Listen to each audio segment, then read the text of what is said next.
Hi, my name is Emma Vierheller, and in 3 minutes or less, I want to talk to you a little bit about how I'm using Desmos to help my students understand circle similarity and specifically how to prove that all circles are similar to each other.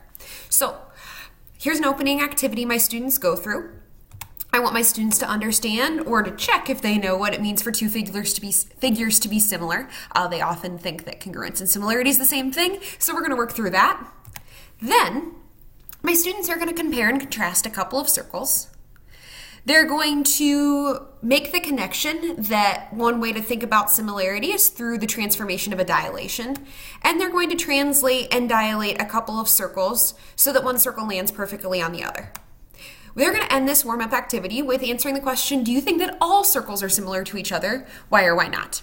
So, there's an open activity. This last screen is going to lead to some discussion. I love when I get Chromebooks out and my class is louder than normal. That's usually the opposite of when we put our students in front of computers, but it's really exciting to feel the buzz and the energy in the classroom when we get to discuss something like that.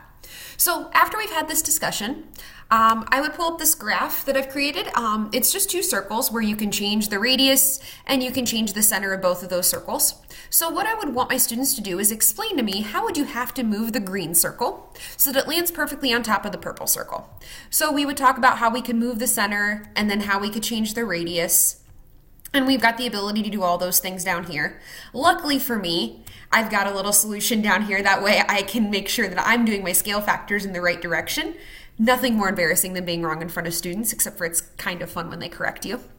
So we would go through a couple rounds of this so that my students get the idea of, oh, well, I need to translate in this direction, then I need to dilate by this scale factor. I need to translate and then dilate, because ultimately what I want my students to be able to do is for me to give them two circles where they don't have an exact center. Instead of being at 4, 5, it's just at x1, y1. And then the second center is just at x2, y2. And I don't give them a radius that's a number, but just any radius. So that we're taking something specific and then creating a more general proof for it. What I like about these two things is that they integrate seamlessly into the classroom and the culture that I'm already creating. These activities aren't replacing me. Not that I think I'm that important, but I do think that the role of a facilitator of discussion is extremely important in making sure that our students have authentic experiences with math. These are both really easy to create, and they're supplementing my class. They're not replacing my class, and they're also driving discussion.